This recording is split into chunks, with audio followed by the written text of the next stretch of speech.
তো hi guys, আজি টেন্সৰ মানে এটা ভিডিঅ' আপোনালোকক দেখাই আছো, তো চাই থাকক। গুড মৰ্নিং, সকলোকে সুপ্ৰভাত জনাইছোঁ।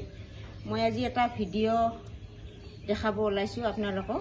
অকল শাক পাচলি বুলি নহয়, ফল মূল, মাংস, মাছ যিমান আছে চবখিনি আপোনালোকে ক্লিন কৰি খাব পাৰে। যিবিলাক টক্সিন আছে চববিলাক ওলাই দিব পাৰে। সেনেকুৱা এটা টিএনছৰ অতুলনীয় মেচিন বুলি ক'লেও ভুল নহ'ব। এইটো মেচিন ব্যৱহাৰ কৰি মই যিমানখিনি ৰিজাল্ট পাইছোঁ, বহুতখিনি ৰিজাল্ট পোৱাৰ পিছত এতিয়া মানুহক দেখাবলৈ মই সক্ষম হৈছোঁ। কেনেকৈ ক্লিনজিং কৰে ভেজিটেবল ক্লিনাৰেদি, মই তাকে অলপমান আপোনালোকৰ লগত শ্বেয়াৰ কৰিম। এইটো উজলাটো পানীত মিক্স কৰি দিছোঁ, চাই ল'ব।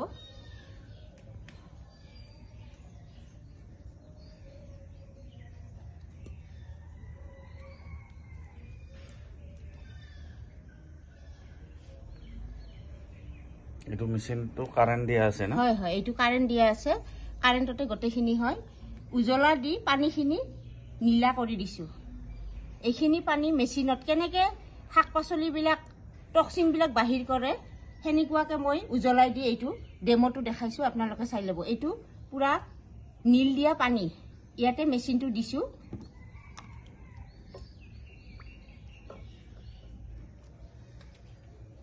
ইয়াতে চুইচ এটা আছে, এইটো দাবই দিব লাগে।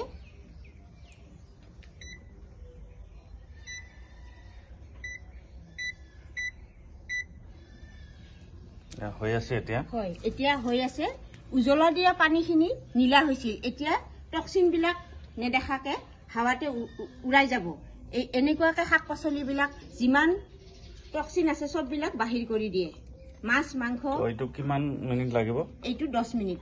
ঠিক আছে। হয়, 10 মিনিটত গোটেইখিনি ক্লিন হৈ যাব। নীল দিয়া পানীখিনি 10 মিনিট হোৱাৰ পিছত গোটেইখিনি টক্সিন বাহিৰ হৈ গ'ল। এইটো মেচিনটো পানীটো পূৰা ফটফটীয়া হৈছে, পানীটো বগা হৈ গ'ল, বগা হৈছে। নীল দিয়া পানীখিনি এতিয়া পূৰা চাফা হৈ গৈছে। যিমান দামী ফিল্টাৰ হ'লেও ফিল্টাৰত যদি নীল দিয়া পানীখিনি আপোনালোকে ঢালি চাব পাৰে, যিমান দামী ফিল্টাৰ হ'লেও নীল দিয়া পানীটো কিন্তু নীলৰ নিচিনাই ৰংটো আহে। কিন্তু আমাৰ টিএনছৰ মেচিনৰ এনেকুৱা বাহাদুৰি আছে, যিমান টক্সিন আছে গোটেইখিনি টক্সিনে বাহিৰ কৰি দিয়ে। 10 মিনিটতে আপোনাৰ পানীটো একদম পূৰা চাফা হৈ গৈছে, ফিল্টাৰ হৈ গৈছে। যিমান টক্সিন আছে নেদেখাকে গোটেইখিনি গুচি গৈছে। এনেকুৱা ইমান সাংঘাতিক মেচিন টিএনছৰ, এনেকুৱা টিএনছৰ বাহাদুৰি বুলি ক'লেও ভুল নহ'ব। এনেকুৱা মেচিনটোত আপুনি ফল মূল, শাক পাচলি যিমান আছে, মাছ মাংস চববিলাক বস্তু পিউৰিফাই কৰি পেলাই খাব পাৰে। আমি সাধাৰণতে ল'ৰা ছোৱালীক ফল মূল খুৱাওঁ, কিহৰ কাৰণে খুৱাওঁ? তেওঁলোকৰ স্বাস্থ্যটো যেন ভালে ৰাখে। কিন্তু আমি নাজানাকে তেওঁলোকক বিষ খুৱাই আছোঁ।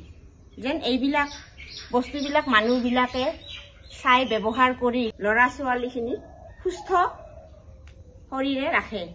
অকল শাক পাচলি বুলি নহয়, আজিকালি ফল মূল, মাছ মাংস, মাছতো আমি কওঁ যে ফিচাৰীৰ মাছ, লোকেল মাছ, কিন্তু সেইবিলাকতো বহুত সাৰ প্ৰয়োগ কৰে। সেইবিলাকৰ পৰাই মানুহৰ নানান ধৰণৰ বেমাৰ হৈ আছে। আহক, আপোনালোকৰ টিএনছৰ মেচিনটো দেখা পোৱাৰ পিছত যদি আপোনালোকে বিচাৰে তেতিয়াহ'লে যোগাযোগ কৰিব পাৰে। মোৰ ভাইটি ডেভিড, তেখেতে এইবিলাক বস্তু দেখাই থাকে, আৰু যদি ভাল লাগে আপোনালোকে শ্বেয়াৰ কৰি দিব। চাওক, এইটো মেচিনটো টেন্স, এইটো চাওক, এইটো চুইচটো ন? হয়, এইটো চুইচটো দাবাই দিলে মাছ মাংসত কিমান সময় লাগে চব টাইমখিনি এডজাষ্ট কৰা থাকে চুইচটো। আপোনালোকে কোনোবা যদি এইটো মানে বিচাৰে মোৰ লগত যোগাযোগ কৰক, মই নাম্বাৰটো দি দিম। ধন্যবাদ। Better TNS, better life. টিএনছৰ অকল ভেজিটেবল ক্লিনাৰ বুলিয়ে নহয়, যিকোনো প্ৰডাক্টে এনেকুৱা আপোনালোকে ব্যৱহাৰ কৰিলেহে গম পাব। এতিয়া মই নিজে ব্যৱহাৰ কৰিছোঁ, আনক ক'ব পাৰিছোঁ। নিজে যেতিয়ালৈকে ব্যৱহাৰ নকৰে তেতিয়ালৈকে ক'ব নোৱাৰে। আহক, বেটাৰ টিএনছ, বেটাৰ লাইফ।